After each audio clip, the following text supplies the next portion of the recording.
Let's bring in Chairman of the Washington, D.C. GOP, Patrick Mara, and President of the National Federation of Republican Women, Julie Harris. Welcome, guys. Thank you. So we're also joined by our special guest, distinguished professor at Touro University, Thane Rosenbaum, as well as our co-host of the Cut the Bull podcast, Mr. Charles Love himself. But Julie, I want to start with you.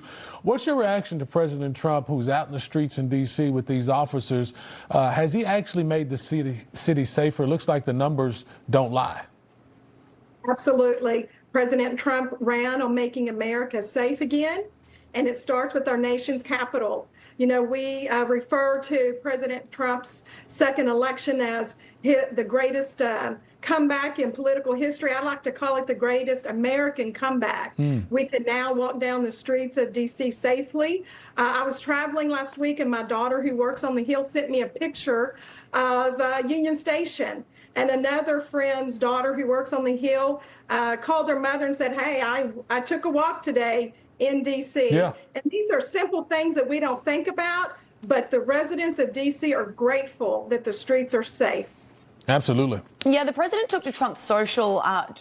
Trump Social, he'd like I that. mean, He'd go for that. Yeah. He'd go for that. Truth Social, rather, saying this: Mayor Muriel Bowser must immediately stop giving false and highly inaccurate crime figures, or bad things will happen, including a complete and total federal takeover of the city. So, Patrick, what does a complete federal takeover look like? Well, look, I mean, first of all, this is extremely personal to me because not only have I lived here for 28 years, not only do I have a wife and kids here, but the D.C. Republican Party, we lost our general counsel, Mike Gill, to a murderer, to a carjacker. Mike was just picking up his wife at work. This guy was a husband and father. And there's a lot of other stories like this. There have been carjackings up and down Pennsylvania Avenue. Many of these are committed by juveniles.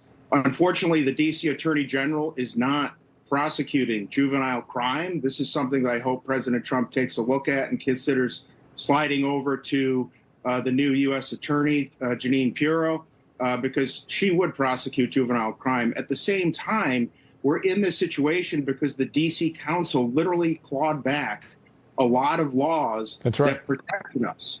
And the D.C. Council, and in fact, one of those laws, even Joe Biden and the two Democratic senators from Virginia overturned. And so this is what has happened here. This is a problem created by Democrats. It always hasn't been this way. I've lived here for 28 years, and people really were afraid. And so it's nice to see leadership of our president on the streets.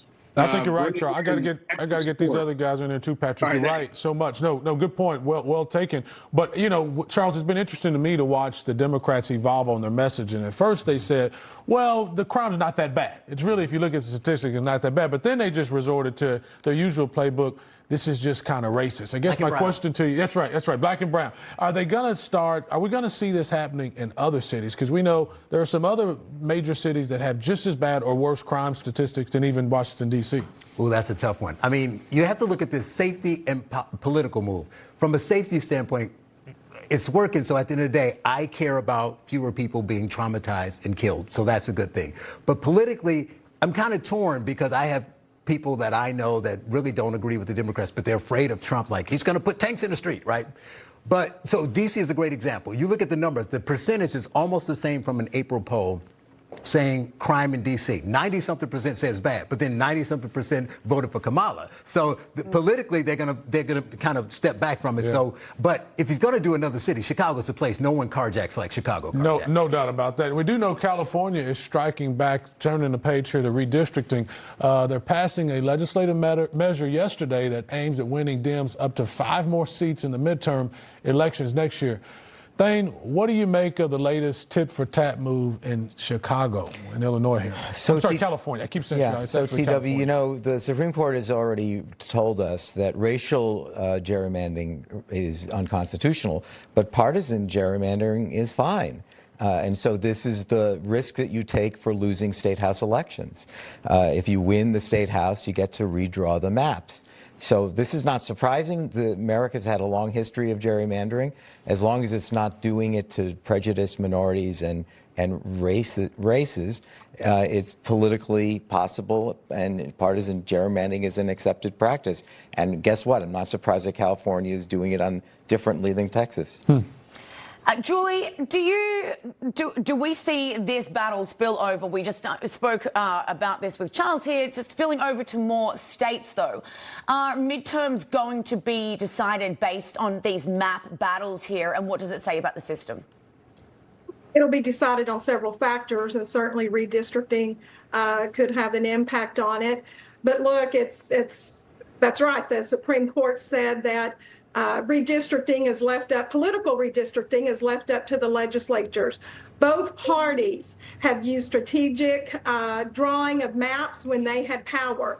And to see California and Illinois threaten to redraw their maps, I'd just like to know where they're going to squeeze out more Democrats. Texas is correct. I would like to see Indiana and other states look at their lines. But I don't see that California and Illinois is going to be able to squeeze any more out. I mean, if you look at those maps, they have some funny-looking shapes going down through. Yeah, they've already been gerrymandered to death. What more can the Democrats do in these states? It's incredible. All right, we're leaving it there, I think. We'll see you. We will. What was that again, Matt? We're wrapping. All right, we're going to go out for a break now. But Julie, Harris, Patrick Mara, we're going to see you again next hour. And Thane and Charles, we'll be back hanging out with you all morning. Thanks, guys.